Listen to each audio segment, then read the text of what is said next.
నమస్కారం ADB news కు స్వాగతం. ముందుగా హెడ్లైన్స్. సీసీఐ పునరుద్ధరణకు పార్లమెంట్ సమావేశాల్లోనే నిధులు కేటాయించాలి. జిల్లా ప్రజల చిరకాల ఆకాంక్షను నెరవేర్చాలని మాజీ మంత్రి జోగురామన్న డిమాండ్. సాధన కమిటీ ఆధ్వర్యంలో ప్రారంభమైన రిలే నిరాహార దీక్షలు. కేంద్ర ప్రభుత్వ విధానాలపై నేతల ధ్వజం.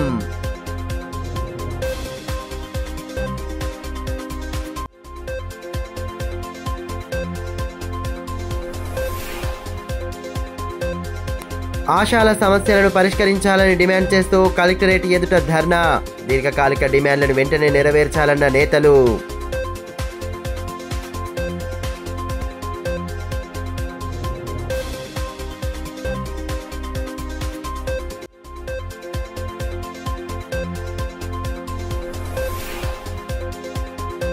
జైనత్లో శనగ కొనుగోళ్లపై ప్రతిష్టంభన. రైతులకు ఇబ్బంది కలగకుండా చూడాలని బీఆర్ఎస్ శ్రేణుల ఆందోళన.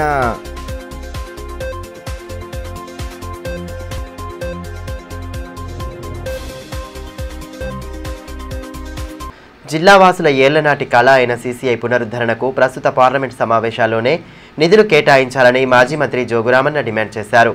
బుధవారం సీసీఐ సాధనే లక్ష్యంగా సాధనా కమిటీ ఆధ్వర్యంలో చేపట్టిన రిలే నిరాహార దీక్షలను ఆయన ప్రారంభించారు. కేంద్ర ప్రభుత్వం జిల్లా అభివృద్ధిపై చిత్తశుద్ధి చూపడం లేదని, స్థానిక ప్రజాప్రతినిధులు సైతం ప్రజల ఆకాంక్షలను నెరవేర్చడంలో పూర్తిగా విఫలమవుతున్నారని తీవ్రస్థాయిలో ధ్వజమెత్తారు. జిల్లావాసుల చిరకాల ఆకాంక్ష అయిన సీసీఐ పునరుద్ధరణపై కేంద్రం ప్రస్తుత పార్లమెంట్ సమావేశాల్లోనే స్పష్టమైన హామీని ప్రకటించాలని మాజీ మంత్రి బీఆర్ఎస్ జిల్లా అధ్యక్షులు జోగురామన్న డిమాండ్ చేశారు. ఫ్యాక్టరీ పునరుద్ధరణే ధ్యేయంగా సీసీఐ సాధనా కమిటీ ఆధ్వర్యంలో తలపెట్టిన రిలే నిరాహార దీక్షలను బుధవారం ఆయన ప్రారంభించారు. పట్టణంలోని కలెక్టరేట్ కార్యాలయం ఎదుట రిలే నిరాహార దీక్షలను ప్రారంభించగా నేతలు నినాదాలతో హోరెత్తించారు. సీసీఐ ఫ్యాక్టరీ ఆవశ్యకత, కేంద్రం అవలంబిస్తున్న విధానాలు, స్థానిక ప్రజాప్రతినిధుల వైఖరిపై నేతలు సుదీర్ఘంగా చర్చించారు. ప్రస్తుత పార్లమెంట్ సమావేశాల్లోనే ఫ్యాక్టరీ పునరుద్ధరణకు నిధులు కేటాయించాలని నేతలు ముక్త కంఠంతో డిమాండ్ చేశారు. ధర్నాలో సాధన convener Darshanala Mallesh, co convener Vijjagiri Narayana, Venkat Narayana, Lanka రాఘవులు, అరుణ్ కుమార్, ముడుపు ప్రభాకర్ రెడ్డి, కస్తాల ప్రేమల, లోకారి పోషెట్టి, జగన్ సింగ్, ఈశ్వర్ దాస్ తదితరులు పాల్గొన్నారు.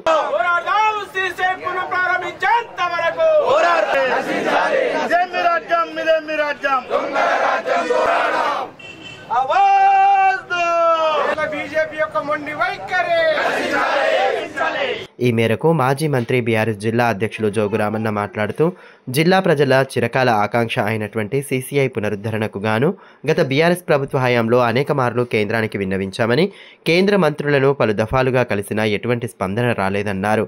ఫ్యాక్టరీ పునఃప్రారంభంపై బీజేపీ ఎంపీ, ఎమ్మెల్యేలు అసత్య ప్రచారాలు చేయడం ఇకనైనా మానుకోవాలని, కేంద్రం స్పష్టమైన హామీని ప్రకటించేలా చూడాలని హితవు పలికారు. ప్రస్తుత పార్లమెంట్ సమావేశాల్లోనే సీసీఐ పునరుద్ధరణకు నిధులు కేటాయించాలని కేంద్ర ప్రభుత్వాన్ని డిమాండ్ చేశారు. జిల్లా అభివృద్ధిపై కేంద్రం చిత్తశుద్ధిగా వ్యవహరించడం లేదని మండిపడ్డ ఆయన, అన్ని సౌకర్యాలు అందుబాటులో ఉన్నప్పటికీ ఫ్యాక్టరీని తుక్కు కింద అమ్మేసే టెండర్ను ప్రకటించడం ఎంత మేరకు సమంజసమని ప్రశ్నించారు. ఇప్పటికైనా ఇక్కడి ఎమ్మెల్యే, ఎంపీలు ఈ విషయంపై దృష్టి సారించాలని, అవసరమైతే అఖిలపక్షం తరపున వారితో కలిసి కేంద్ర మంత్రులను కలిసేందుకు సిద్ధంగా ఉన్నామని స్పష్టం చేశారు. ఏదో ఒక ప్రకటన, ఎందుకంటే మేము తుక్కు అమ్ముతాం, ఈ సీసీఐ ఆదిలాబాద్ లోనే కేంద్ర ప్రభుత్వమే నడిపిస్తుందని చెప్పి మీ కేంద్ర ప్రభుత్వం ఒక ప్రకటన ఈ పార్లమెంట్ లో చేయాలని చెప్పి, దాంతో పాటు ఖచ్చితంగా పునఃప్రారంభిస్తామని చెప్పి ఈ బడ్జెట్ లో డబ్బులు కూడా కేటాయించాలన్న ఉద్దేశంతో ఈరోజు ఈ దీక్ష ప్రారంభించుకున్నాం. మాకేదో రాజకీయాల ఏదో లబ్ధి కొరకు కాదు. మేము కావాలంటే మేము కూడా అఖిల పక్షం మీరు ఆహ్వానిస్తే గొడవ నగేష్ గారి నాయకత్వంలోనే ఢిల్లీకి కూడా రావడానికి సిద్ధంగా ఉన్నామని చెప్పాం. ఈ రోజు కూడా సిద్ధంగా ఉన్నామని చెప్తున్నాం. అట్లనే గతంలో ఏదైతే ఉన్నటువంటి బీఆర్ఎస్ పార్టీ ప్రభుత్వం ఆ రోజు ఉన్నటువంటి స్టేట్మెంట్ అందరికీ తెలుసు. మరి ఇలా కాంగ్రెస్ వాళ్ళు కూడా ఏదో ఇది మాది కాదని చెప్పి ఊరుకుంటే కాదు. ఇప్పుడు అసెంబ్లీ నడుస్తూ ఉంది. ఈ పాయల్ శంకర్ గారు మరి మీరు ముఖ్యమంత్రి గారికి చాలా సన్నిహితంగా ఉన్నట్టు కూడా రోజు అసెంబ్లీలో చూస్తూ ఉన్నాం. కాబట్టి మీరు కూడా గతంలో బీఆర్ఎస్ పార్టీ ప్రభుత్వం 3 కండిషన్లతోటి ఒకవేళ కేంద్ర ప్రభుత్వం నడిపితే మేము కొత్తగా టీఎస్ ఐపాస్ తీసుకొచ్చాం, ఇవాళ కొత్త పరిశ్రమకు ఎన్నైతే రాయితీలు ఇస్తా ఉన్నామో ఆ రాయితీలన్నీ కూడా గతంలో బీఆర్ఎస్ పార్టీ ప్రభుత్వం ఇస్తామని చెప్పినటువంటి లేఖను కూడా గతంలో కేంద్ర మంత్రికి ఏదైతే రాసినటువంటి లేఖను కూడా మేము వారికి పంపించాం. అందుకే నేను ఇవాళ రాష్ట్ర ప్రభుత్వాన్ని మరి కేంద్ర ప్రభుత్వానికి మీరు లేఖ రాయండి, మీరు కేంద్ర ప్రభుత్వం నడుపుతారా లేకుంటే 49-51% తోటి ఇద్దరం కలిసి నడుపుదామా, లేకపోతే మీతోటి కాకపోతే మరి మా రాష్ట్ర ప్రభుత్వమే నడుపుతాని చెప్పి గతంలో ఏదైతే మా ప్రభుత్వం ద్వారా మా ఇండస్ట్రీ మినిస్టర్ కేటీఆర్ ద్వారా లేఖిప్పించిన విషయం కూడా అవన్నీ కూడా ముఖ్యమంత్రి గారికి పంపిస్తాం. మీరు ఆ రకమైనటువంటి స్టేట్మెంట్ కూడా రేవంత్ రెడ్డి గారితో కాంగ్రెస్ పార్టీ నాయకులు కూడా చెప్పి ఇప్పిస్తే బాగుంటుందని చెప్పి కూడా నేను వారికి విజ్ఞప్తి చేస్తా ఉన్నా. ప్రస్తుత అసెంబ్లీ పార్లమెంట్ బడ్జెట్ సమావేశాల్లోనే ఆశాలు ఎదుర్కొంటున్న సమస్యలపై చర్చలు జరిపి వాటి పరిష్కారానికి ప్రణాళికలు రూపొందించాలని సిఐటియు జిల్లా కార్యదర్శి అన్నముల కిరణ్ డిమాండ్ చేశారు. సిఐటియు అనుబంధ తెలంగాణ ఆశా వర్కర్స్ యూనియన్ ఆధ్వర్యంలో సమస్యల సాధనే లక్ష్యంగా బుధవారం కలెక్టరేట్ కార్యాలయం ఎదుట ధర్నా నిర్వహించారు. ఆశాలు దీర్ఘకాలికంగా ఎదుర్కొంటున్న ఇబ్బందులను ప్రస్తావిస్తూ పెద్ద ఎత్తున నిరసన నినాదాలు చేశారు. వెంటనే కేంద్ర రాష్ట్ర ప్రభుత్వాలు స్పందించి ఆశల డిమాండ్లను నెరవేర్చాలని, లేని పక్షంలో పెద్ద ఎత్తున ఆందోళనలు చేపడతామని హెచ్చరించారు. ధర్నాలో ఆశా యూనియన్ జిల్లా కార్యదర్శి సుజాత, సిఐటియు జిల్లా ఉపాధ్యక్షులు అగ్గిమల్ల స్వామి, లింగాల చిన్నన్న, సురేందర్, జ్యోతి, కాంత, లక్ష్మి, లత, మాధవి తదితరులు పాల్గొన్నారు. ఆశాలకు నిధులు కేటాయించేంత వరకు ఆశాల ఐక్యత, ఆశా కార్యకర్తల ఐక్యత, తమ్ముడి వైఖరి, ఆశా కార్యకర్తల పట్ల కేంద్ర ప్రభుత్వం వైఖరి.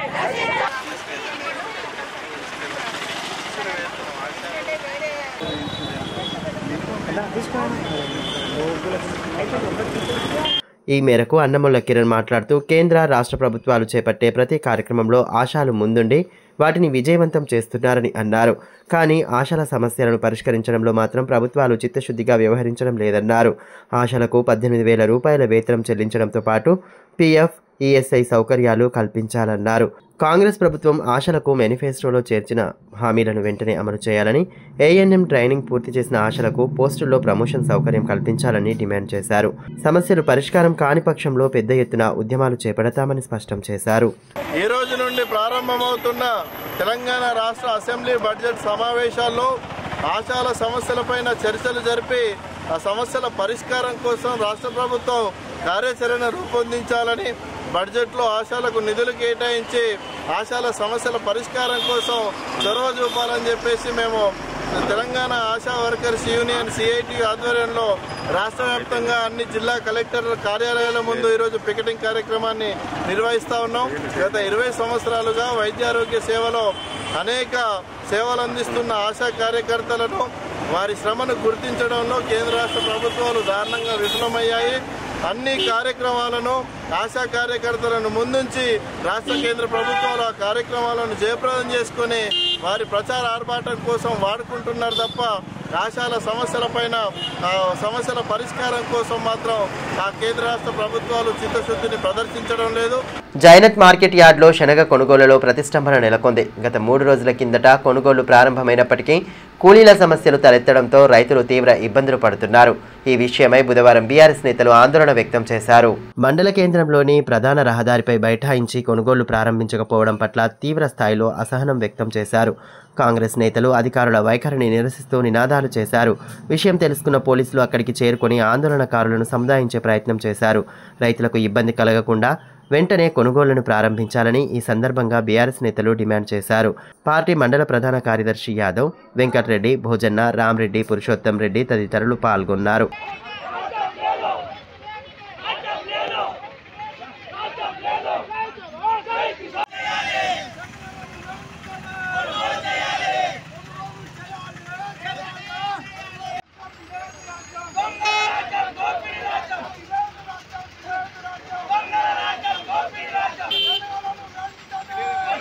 ఈ సందర్భంగా మాజీ ఎంపీపీ గోవర్ధన్ మాట్లాడుతూ అవినీతికి పరాకాష్ఠగా కాంగ్రెస్ నాయకులు ప్రవర్తిస్తున్నారని అన్నారు. మార్కెట్ యార్డులో కూలీల ముఖద్దాముల నుండి ఫోన్పేల ద్వారా డబ్బులను వసూలు చేయడం ఎంతవరకు న్యాయమని ప్రశ్నించారు. రైతుల సంక్షేమంపై వారికి చిత్తశుద్ధి లేదని మండిపడ్డారు. గత బీఆర్ఎస్ ప్రభుత్వ హయాంలో మాజీ మంత్రి జోగురామన్న చొరవతో అన్నదాతలకు ఎటువంటి ఇబ్బందులు తలెత్తకుండా కొనుగోళ్ల ప్రక్రియ సాఫీగా జరిగేదని గుర్తు చేశారు. ఇప్పటికైనా కొనుగోళ్లలో సమస్యలు తలెత్తకుండా రైతుల పంటలను కొనుగోలు చేయాలని డిమాండ్ చేశారు. ఈనాడు పేపర్ కానీ 5 పేపర్లలో కూడా మరి మార్కెట్ల అవినీతి జరుగుతున్నది. మరి పాత ఏదైతే లేబర్ ఉన్నాడో మరి మనోజ్ గారు కానీ సీదా చైర్మన్ గారికి నేను 1,50,000 రూపాయలు కొట్టినని చెప్పి కూడా చెప్పడం జరిగింది. మరి రైతులు ఏదైతే ఫోన్పే ద్వారా మరి చైర్మన్ గారు తీసుకున్నాడు. ఈ కాంగ్రెస్ పార్టీ అంటేనే ఈ అవినీతి పార్టీ. కాంగ్రెస్ పార్టీ ఏదైతే చైర్మన్గా ఎన్నుకోబడ్డాడో ఆ చైర్మన్ గారిని మరి వెంటనే బర్తరఫ్ చేయాలి. మరి మార్కెటింగ్ సెక్రటరీ గారికి ఒకటే వినయిస్తున్నాం. మరి పాత అమలు అయినా కాబట్టి ఆయనకు డబ్బులు ఇచ్చినట్టు ప్రూఫే చూపిస్తున్నాడు కాబట్టి మీరు మరి పాత ఆయనని క్యాన్సల్ చేసి కొత్త వాళ్ళు ఎవరైనా రాని కొత్త వాళ్ళకు తప్పకుండా మీరు అది ఎక్సెప్ట్ చేయాలా. అట్లనే మరి శనగలు వెళ్ళి దాదాపు కూడా 2 నెలలు అవుతున్నాయి. దాదాపు ఇదివరకు కూడా శనగలు కొనుగోలు కేంద్రం ప్రారంభించలేదు. ఈ పార్టీకి కందులు అయిపోయి ఉండే మరి మీరు గొప్పలు చెప్తున్నారు కాంగ్రెస్ పార్టీ మరి రైతు పక్షాన పార్టీ అని చెప్పి. ఇవాళ కేసీఆర్ గారు గవర్నమెంట్ ఉన్నప్పుడు ప్రతి ఒక్క రైతు 10 సంవత్సరాలు ఏ ఒక్క చైర్మన్ కూడా అవినీతికి పాడుపడలేదు. ఏ ఒక్క నాయకుడు కూడా అవినీతికి పాడుపడలేదు. ఇవాళ వచ్చి 3-4 నెలల రోజుల్లోనే ఇవాళ చైర్మన్ సాబ్ సీదా నా అకౌంట్కు డబ్బులు కొట్టని చెప్పడం కూడా జరిగింది. 4 లక్షలు డిమాండ్ చేస్తే 1,50,000 రూపాయలు కూడా ఫోన్పే ద్వారా ఆధారాలతో స్వాలు చూపించడం కూడా జరిగింది. ప్రజారోగ్యాన్ని దృష్టిలో ఉంచుకొని శిథిలావస్థలో ఉన్న బేలా ప్రాథమిక ఆరోగ్య కేంద్రానికి కొత్త భవన నిర్మాణానికి గత బీఆర్ఎస్ ప్రభుత్వం నిధులు మంజూరు చేసి పనులు పూర్తయినా స్థానిక బీజేపీ కాంగ్రెస్ నేతల అలసత్వం కారణంగా ప్రారంభానికి నోచుకోవడం లేదని బేలా బీఆర్ఎస్ మండల అధ్యక్షులు ప్రమోద్ రెడ్డి అన్నారు. బుధవారం నిర్మాణ పనులు పూర్తయిన పిహెచ్సి భవనాన్ని ఆ పార్టీ నేతలు పరిశీలించారు. ఈ కార్యక్రమంలో మండల నాయకులు దేవన్న, జక్కుల మధుకర్, సతీష్ పవర్, మస్కే తేజ్రావు, విపిన్ ఖోడే, విశాల్, నానాజీ తదితరులు పాల్గొన్నారు. ఈ సందర్భంగా బీఆర్ఎస్ మండల అధ్యక్షులు ప్రమోద్ రెడ్డి మాట్లాడుతూ బీఆర్ఎస్ పాలనలో మాజీ మంత్రి జోగురామన్న చొరవతో శిథిలావస్థలో ఉన్న భవనం కోసం నిధులు మంజూరు చేయడం జరిగిందని అన్నారు. 2 ఏళ్ల తర్వాత పనులు పూర్తయినప్పటికీ నాయకుల అలసత్వం కారణంగా ప్రారంభానికి నోచుకోలేదన్నారు. మారుమూల గిరిజన గ్రామాల ప్రజలు ఆరోగ్యపరంగా తీవ్ర ఇబ్బందులు పడుతున్నారని అన్నారు. ఈ విషయాన్ని జిల్లా కలెక్టర్ దృష్టికి తీసుకెళ్తామని పేర్కొన్నారు. బేలా పిఎస్సి సెంటర్ శిథిలావస్థకు చేరుకున్న సమయాన మండల బీఆర్ఎస్ ప్రజాప్రతినిధులు మరియు నాయకులందరూ కలిసి జోగురామన్న నాయకత్వంలో వైద్య ఆరోగ్య శాఖ మంత్రివర్యులు అప్పటి మాజీ హరీష్ రావు గారిని కలిసి బేలా పిఎస్సి కోసం 1,53,00,000 రూపాయల నిధులు మంజూరు చేయడం జరిగింది. అప్పుడు మంజూరైన నిధులు 2 సంవత్సరాల్లో నిర్మాణం పూర్తి చేసుకొని దాదాపు ఇప్పుడు ప్రారంభోత్సవానికి వచ్చింది. బేలా మండలకున్న ఒకే ఒక వైద్యశాల ఈ పిఎస్సి సెంటరు. ఎందుకంటే సీజనల్ వ్యాధులు వచ్చినప్పుడు కానీ డెలివరీలకు కానీ మరియు వేసెక్టమీ, ట్యూబెక్టమీ ఆపరేషన్లకు కానీ మండల ప్రజలందరికీ ఉపయోగపడేది ఈ పిఎస్సి సెంటరే. కాబట్టి ప్రభుత్వం తొందరగా స్పందించి దీన్ని ఇనాగ్రేషన్ చేసి ప్రజలకు అందుబాటులోకి తీసుకురావాలా. డిస్ట్రిక్ట్ చైల్డ్ ప్రొటెక్షన్ యూనిట్ అనేది బాలల వ్యవస్థ కోసం పనిచేస్తుందని డీసీపీయూ కౌన్సిలర్ పి పద్మ అన్నారు. బుధవారం స్థానిక న్యూ హౌసింగ్ బోర్డులోని తెలంగాణ బీసీ గురుకుల పాఠశాల కళాశాలలో షూర్ ఎన్జీఓ ఆధ్వర్యంలో అవగాహన కార్యక్రమాన్ని ఏర్పాటు చేశారు. షూర్ ఎన్జీఓ జిల్లా coordinator K Vinod, field supervisor Kiran, assistant principal G Mounika, ఉపాధ్యాయులు ఎం స్వప్న, జె సునీత, ప్రణీత తదితరులతో పాటు విద్యార్థులు పాల్గొన్నారు. ఈ సందర్భంగా డీసీపీయూ కౌన్సిలర్ పద్మ మాట్లాడుతూ బాల్య వివాహాల నివారణకై ప్రతి ఒక్కరూ కృషి చేయాలని కోరారు. 18 సంవత్సరాలలోపు బాలబాలికలకు ఎటువంటి సమస్యలు ఉన్నా 1098కు ఫోన్ చేస్తే సమస్యను పరిష్కరించేందుకు కృషి చేస్తామన్నారు. చైల్డ్ వెల్ఫేర్ కమిటీ ముందు వివరించి న్యాయం చేసేలా చూస్తామన్నారు. ఆడపిల్లల రక్షణ, సంరక్షణ కోసం ఒక వ్యవస్థనే పనిచేస్తుందని పేర్కొన్నారు. అనంతరం విద్యార్థులతో బాల్య వివాహాల నిర్మూలనకై ప్రతిజ్ఞ చేయించారు.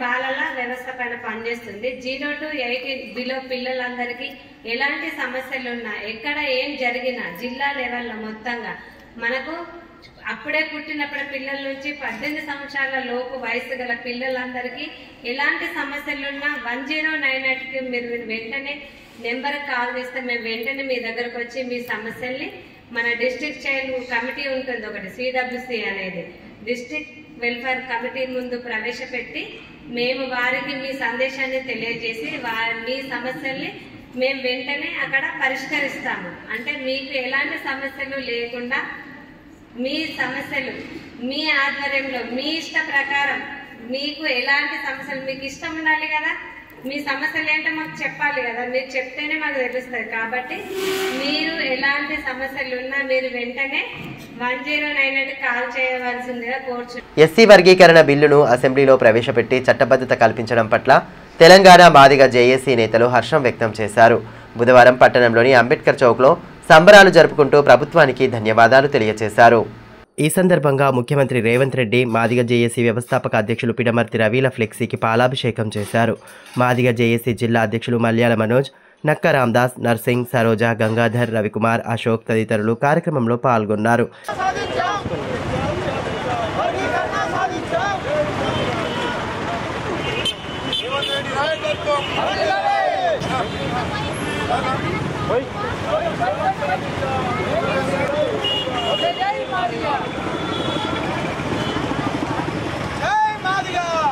గత 30 సంవత్సరాలుగా వర్గీకరణ కోసం జరుగుతున్న పోరాటానికి ఫలితం దక్కిందని ఈ సందర్భంగా మల్యాల మనోజ్ పేర్కొన్నారు. శాసనసభ, శాసన మండలిలో బిల్లు ప్రవేశపెట్టడం పట్ల ముఖ్యమంత్రికి ధన్యవాదాలు తెలిపారు. భవిష్యత్తులో మాదిగల జనాభాకు అనుగుణంగా డాక్టర్ పిడమర్తి రవి నాయకత్వంలో 12% రిజర్వేషన్ సాధించుకుంటామని పేర్కొన్నారు. ప్రస్తుతం అమలులో ఉన్న 9% రిజర్వేషన్ను సద్వినియోగం చేసుకోవాలంటూ అన్ని రంగాల్లో వృద్ధి సాధించాలని పిలుపునిచ్చారు. పంజాబ్ రాష్ట్రంలోని బల్విందర్ సింగ్ అనే మా యొక్క దళిత సోదరుడు సుప్రీంకోర్టులో ఎస్సీ వర్గీకరణ చేయాలని చెప్పేసి పిటిషన్ వేయడం జరిగిందో, ఆ పిటిషన్ అనుసరించి సుప్రీంకోర్టు మరి ఆయా రాష్ట్రాలకు ఎక్కడైతే వర్గీకరణ అవసరం ఉంటుందో అక్కడ వర్గీకరణ చేసుకోవచ్చని ఆదేశాలు ఇచ్చిందో, ఆ ఆదేశాలకు అనుగుణంగా ఈరోజు తెలంగాణ రాష్ట్రంలో తెలంగాణ ముఖ్యమంత్రి రేవంత్ రెడ్డి గారు మరి ఎన్ని అడ్డంకులు ఎదురైనప్పటికీ మరి ఒక ఏకసభ కమిషన్ సబ్ కమిటీ వేసి ఈరోజు ఎస్సీ యొక్క వర్గీకరణ చేసి మరి ఎవరికి తలొక్కకుండా ఎన్ని కుట్రలు జరిగినప్పటికీ మరి ఈరోజు నిన్న తెలంగాణ రాష్ట్ర శాసనసభలో మరి అలాగే శాసన మండలిలో మరి వర్గీకరణ బిల్లుకు చట్టబద్ధత కల్పించినందుకు ఈరోజు మా యొక్క తెలంగాణ మాదిగ జేఏసీ తరపున మరి రేవంత్ రెడ్డి గారికి అలాగే మా యొక్క వ్యవస్థాపక అధ్యక్షులు మాదిగ జేఏసీ వ్యవస్థాపక అధ్యక్షులు పిడమర్తి రవీణ గారికి మరి ఈరోజు మేము పాలాభిషేకం చేసి కృతజ్ఞత తెలియజేస్తున్నాం. ఇదిలా ఉంటే భీంపూర్ మండల కేంద్రంలో బోత్ నియోజకవర్గ ఇన్ఛార్జ్ ఆడే గజేందర్ ఆధ్వర్యంలో బీసీ రిజర్వేషన్, ఎస్సీ వర్గీకరణ బిల్లుల ఆమోదాన్ని స్వాగతిస్తూ సీఎం రేవంత్ రెడ్డి చిత్రపటానికి పాలాభిషేకం నిర్వహించారు. ఈ కార్యక్రమంలో బోత్ నియోజకవర్గ యూత్ కాంగ్రెస్ అధ్యక్షులు పోతారెడ్డి, కాంగ్రెస్ పార్టీ మండల కన్వీనర్ అశోక్, వెంకట్రెడ్డి, అన్ను పటేల్, మల్లేష్ యాదవ్, సుదర్శన్, సదాం, ప్రకాష్ తదితరులు పాల్గొన్నారు. ఈ సందర్భంగా ఆడే గజేందర్ మాట్లాడుతూ ప్రజల జీవితాల్లో వెలుగులు నింపుతున్న కాంగ్రెస్ ప్రభుత్వానికి ప్రజలంతా అండగా ఉండాలని కోరారు.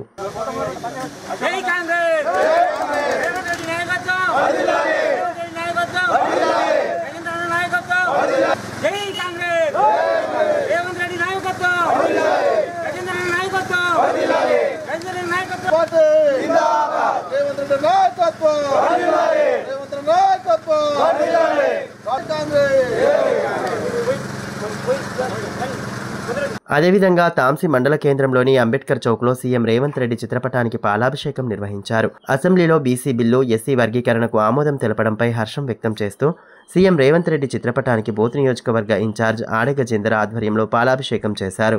ఈ కార్యక్రమంలో ఆయనతో పాటు కాంగ్రెస్ పార్టీ మండల కన్వీనర్ నారాయణ, గోక గణేష్ రెడ్డి, శ్రీధర్ రెడ్డి, రామన్న యాదవ్, సంతోష్, బాబీ అశోక్, వెంకట్రెడ్డి, కళ్యాణం రాజేశ్వర్ తదితరులు పాల్గొన్నారు. అనంతరం కాంగ్రెస్ నాయకులతో కలిసి తహసీల్దార్ కార్యాలయం ఆవరణలో నిర్మిస్తున్న ఇందిరమ్మ ఇళ్ల మోడల్ హౌస్ను పరిశీలించారు.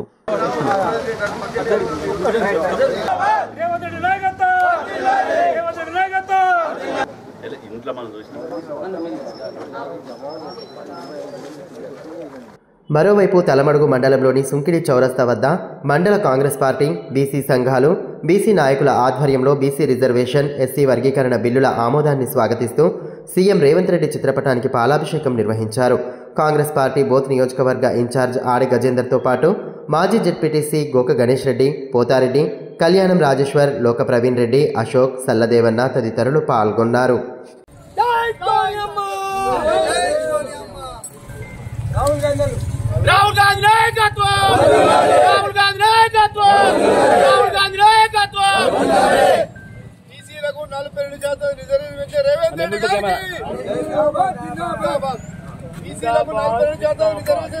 ఇటీవల కాంగ్రెస్ పార్టీ నేతలు బీఆర్ఎస్ కార్యనిర్వాహక అధ్యక్షులు కేటీఆర్, ఎమ్మెల్యే జగదీష్ రెడ్డిల దిష్టిబొమ్మలను దగ్ధం చేసిన ఘటనను బీఆర్ఎస్ శ్రేణులు తీవ్రంగా ఖండించాయి. బుధవారం కాంగ్రెస్ నేతల వైఖరి పట్ల నిరసన వ్యక్తం చేశారు. ఇందులో భాగంగానే బుధవారం బేలా మండల కేంద్రంలో పోలీసులకు బీఆర్ఎస్ నేతలు కాంగ్రెస్ నాయకులపై ఫిర్యాదు చేశారు. అధికారంలో ఉన్న కాంగ్రెస్ పార్టీ నేతలు ప్రజల కోసం పనిచేయకుండా రోడ్లపైకి వచ్చి ధర్నాలు, ఫ్లెక్సీల దగ్ధం చేయడం సరికాదని అన్నారు. ప్రతిపక్షంలో ఉన్న తాము ప్రజల కోసం ధర్నాలు చేస్తే కేసులు పెడుతున్నారని, వెంటనే కాంగ్రెస్ నేతలపై సైతం తగు చర్యలు తీసుకోవాలని డిమాండ్ చేశారు. కార్యక్రమంలో బీఆర్ఎస్ మండల అధ్యక్షులు ప్రమోద్ రెడ్డి, జక్కుల మధుకర్, సతీష్ పవార్, దేవన్న, విపిన్ ఖోడే, మంగేష్ ఠాకరే, మస్కె తేజ్రావు, నానాజీ, విఠల్ తదితరులు పాల్గొన్నారు.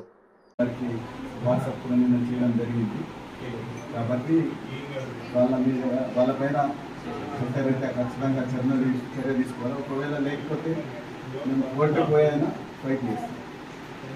తలమడుగు మండల కేంద్రంలోని జెడ్పీ ఉన్నత పాఠశాలలో మంగళవారం సాయంత్రం 10వ తరగతి విద్యార్థులకు వీడ్కోలు సమావేశం నిర్వహించారు. జిల్లా విద్యాశాఖాధికారి ప్రణీత కార్యక్రమ ముఖ్య అతిథిగా హాజరై విద్యార్థులకు దిశానిర్దేశం చేశారు. అంతకుముందు విద్యార్థుల నృత్య ప్రదర్శనలు ఆహుతులను విశేషంగా ఆకట్టుకున్నాయి. తోటి విద్యార్థుల కేరింతలు, చప్పట్లతో కార్యక్రమం ఆద్యాంతం సందడిగా సాగింది. మండల విద్యాధికారి వెంకట్రావు, వినోద్ రెడ్డి, రాజేందర్, మురళీధర్, శ్రీనివాస్ రెడ్డి, మాజీ ఎంపీపీ దేవన్న, లింగారెడ్డి, కాళేస్వామి తదితరులు పాల్గొన్నారు.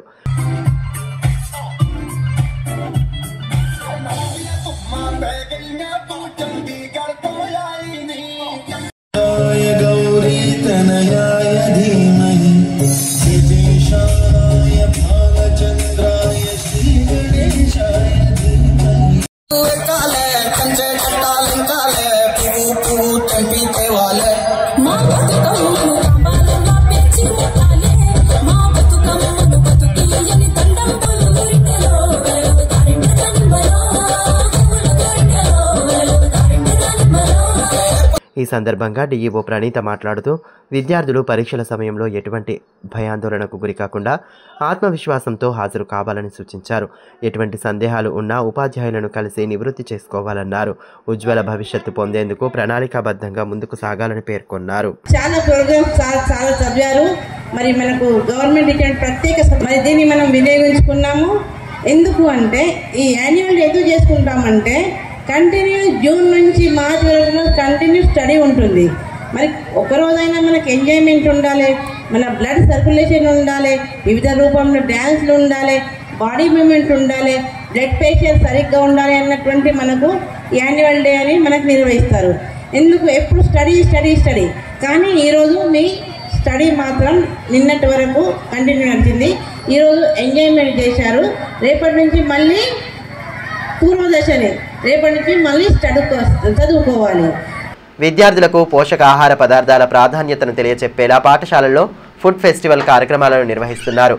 ఇందులో భాగంగానే మంగళవారం జైనత్ మండల కేంద్రంలోని అక్షర పాఠశాలలో ఫుడ్ ఫెస్టివల్ ఏర్పాటు చేయగా విద్యార్థులు ఉత్సాహంగా పాల్గొన్నారు. ఇంట్లోని ఆహార పదార్థాలను తయారు చేసి పాఠశాలకు తీసుకువచ్చారు. తోటి విద్యార్థులు, వారి తల్లిదండ్రులు వంటకాల రుచి చూసి వారిని అభినందించారు. ఫుడ్ ఫెస్టివల్ నిర్వహణతో పాఠశాల ప్రాంగణం సందడిగా మారింది. నిత్యం తీసుకునే ఆహారంలో పోషకాల ప్రాధాన్యతను తెలియచెప్పాలన్న ముఖ్య ఉద్దేశంతో ఫుడ్ ఫెస్టివల్ ఏర్పాటు చేసినట్లు పాఠశాల ఉపాధ్యాయులు తెలిపారు. ఇందులో విద్యార్థులు ఉత్సాహంగా పాల్గొన్నారని పేర్కొన్నారు.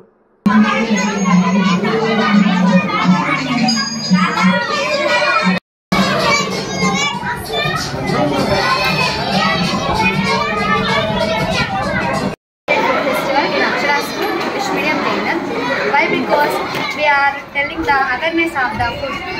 What is the use of food? How the children learn to the food. What is the value and what we have to learn this food. Food is very important to our life. In our children's education with also we are learning to cultural activities and programs. ప్రపంచ పిచ్చుకల దినోత్సవం సందర్భంగా జిల్లా కేంద్రంలోని ప్రభుత్వ science degree కళాశాలలో wildlife photographer Lingampalli Krishna ఆధ్వర్యంలో అవగాహన కార్యక్రమాన్ని ఏర్పాటు చేశారు. కార్యక్రమంలో కళాశాల principal doctor Sangeetha, lecturer Santosh, విద్యార్థులు పాల్గొన్నారు. పంటలపై విచ్చలవిడిగా క్రిమిసంహారక మందులు వాడుతుండడంతో వాటిపై ఉండే గింజలు తిని పిచ్చుకలు మృత్యువాత పడుతున్నాయని లింగంపల్లి కృష్ణ తెలిపారు. అదేవిధంగా చెట్లను నరికివేస్తుండడంతో వాటికి ఆవాసాలు దొరకడం లేదని, వీటిని రక్షించుకునే బాధ్యత ప్రతి ఒక్కరిపై ఉందని పేర్కొన్నారు. తాంసీ జెడ్పీ ఉన్నత పాఠశాలతో పాటు ప్రభుత్వ జూనియర్ కళాశాల, కస్తూర్బా గాంధీ బాలికల విద్యాలయాలు ఒకే కాంపౌండ్లో ఉండగా కొందరు ఆకతాయిల కారణంగా విద్యాబుద్ధులు నేర్పాల్సిన ప్రాంగణాలు అసాంఘిక కార్యకలాపాలకు అడ్డాలుగా తయారవుతున్నాయి. పాఠశాలల ప్రాంగణాల్లో కొందరు ఆకతాయిలు మద్యం సేవిస్తూ సీసాలను పగలగొడుతుండడంతో విద్యార్థులకు ఇబ్బందులు తప్పడం లేదు. పాఠశాల ప్రాంగణాన్ని స్మోకింగ్ స్పాట్లుగా, పర్మిట్ రూమ్లుగా మాదిరిగా మార్చేస్తున్నారని స్థానికులు ఆవేదన వ్యక్తం చేస్తున్నారు. ఇదే ఆవరణలో ఉన్న పల్లె ప్రకృతి వనంలోనూ ఇవే దృశ్యాలు దర్శనమిస్తున్నాయి. పోలీసులు రాత్రివేళ నిఘా ఉంచుతున్నప్పటికీ ఫలితం లేకుండా పోతోందని పాఠశాల హెచ్ఎం ఎంఈఓ శ్రీకాంత్ ఆవేదన వ్యక్తం చేస్తున్నారు. పాఠశాల యందు సాయంత్రం వేళల్లో పాఠశాల పూర్తయిన తర్వాత సాయంత్రం వేళల్లో కొంతమంది ఆకతాయిలు మద్యపానం సేవిస్తూ పాఠశాల ఆవరణ అపరిశుభ్రం చేస్తున్నారు. పాఠశాల చుట్టుపక్కల మద్యం సీసాలు, అదేవిధంగా తాగిన తర్వాత మిగిలిపోయిన వ్యర్థ పదార్థాలన్నీ పాఠశాలలో ఆవరణలో వేస్తున్నారు. దీనివల్ల విద్యార్థులకు ఉదయం పూట అపరిశుభ్ర వాతావరణంతో కూడినట్టు తయారవుతుంది. వీటిని పరిశుభ్రం చేయడంలో చాలా ఇబ్బందికరంగా ఉంది. అదేవిధంగా పాఠశాలలో పగలగొట్టిన సీసాల వలన పిల్లలకు గాయాలవుతున్నాయి, తరచుగా ప్రమాదాలు సంభవిస్తున్నాయి.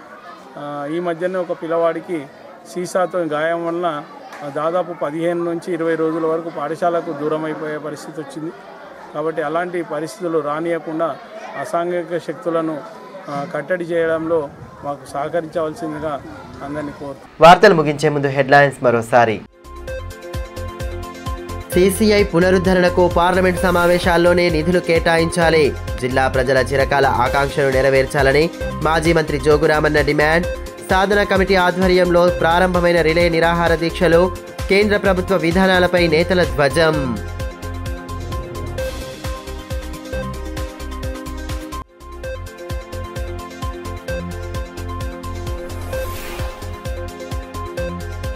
ఆశాల సమస్యలను పరిష్కరించాలని డిమాండ్ చేస్తూ కలెక్టరేట్ ఎదుట ధర్నా. దీర్ఘకాలిక డిమాండ్లను వెంటనే నెరవేర్చాలన్న నేతలు.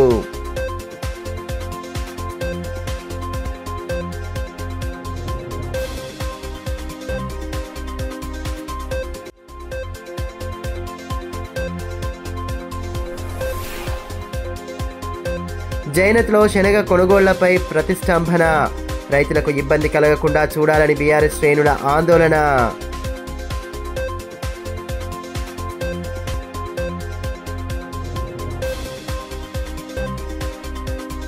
ఈ వార్తలు ఇంతటితో సమాప్తం. తిరిగి ప్రసారమయ్యే మరో బులెటిన్లో మళ్ళీ కలుసుకుందాం. అంతవరకు సెలవు. నమస్కారం.